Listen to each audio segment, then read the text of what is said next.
Welcome to Cool-O-Sophy, where we help unfulfilled professionals pursue their passions to build a career and life they love.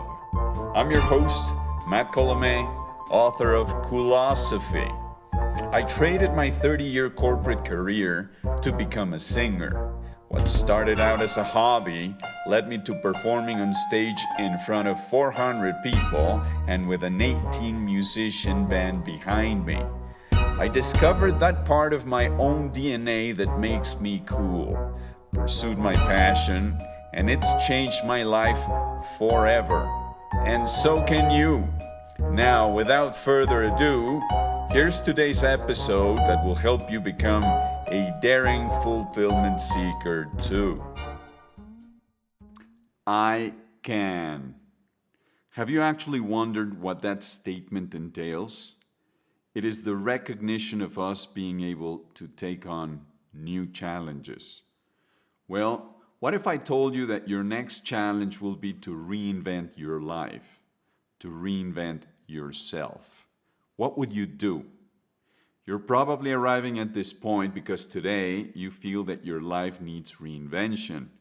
You're probably tired or unfulfilled, and you're indeed noticing that time is going by and that you are not getting any younger. Here's what I recommend for such a situation, in which I actually found myself not too long ago. Develop an outlet for your creativity. What are you good at? What is it that you know you do so well, but you have never dared to explore actually doing it? What is that talent hidden or not so hidden inside you? We must have a brave sense of honesty in order to answer those questions. We must be brave in order to recognize and accept the choice we could have made a long time ago, but that we have not acted upon due to fear. See, fear is the opposite of love, and fear can be abolished with love. In this case, that fear can be eliminated with self-love. Love yourself enough to let your ideals and your good intentions actually rule what you want out of life. Yes, you can. In my experience, we come from a culture based on scarcity and fear. If we let ourselves be truly ourselves and not the idea or the illusion of what we think we are making a better world. How did it happen for me? I had to literally drop my arms down and stop defending the illusory concept of myself before my family and friends. Gradually, over the last couple of years, the concept I had of myself began to literally crumble down. I have been in organizations, always having either a boss or a board to report to. I began to highly dislike that, as such a structure made me go back to an image of myself that I knew was not true. I began to experience the quote-unquote short-circuit sensation from lesser to greater intensity in all matters having to deal with my work. By then, I had been trapped in that way of seeing myself for more than 30 years. For me, there was an inflection point in the curve. I call that a miracle. I began exploring alternate things to do.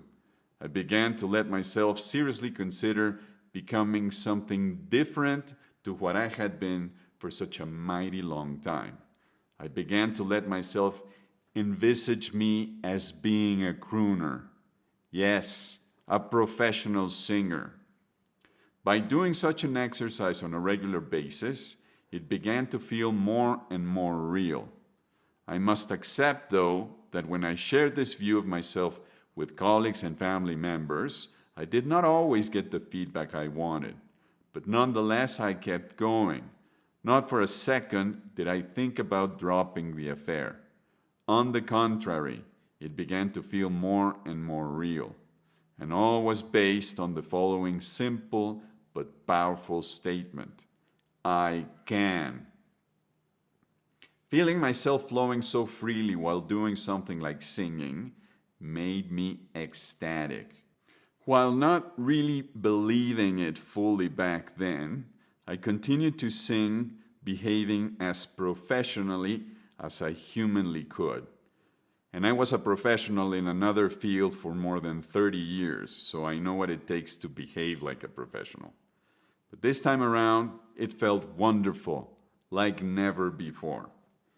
After having broken that glass ceiling and becoming a professional singer, I can now say that it is our duty to become truly ourselves. It is a duty we have in order to create a different world. Think about the good example we're setting for younger generations, for our kids. By actually doing what our soul desires, we're breaking an important paradigm. The paradigm taught by our ancestors on having to do whatever it takes to make a good living, monetarily speaking. That is not so. We are creatures made of love. We must pay attention to our true gifts and talents. Under my view, nothing but following that route, the pursuit of our passion, can provide us with a true and deep sense of fulfillment and peace. I'm Matt Colomé. See you next time. Thank you for listening to today's episode. If you're ready to pursue your passion and live a more fulfilling life, you can grab your copy of Cool-O-Sophy on Amazon.com. Stop living your life in fear. Find long-lasting happiness and become a daring fulfillment seeker. Your true self is waiting for you.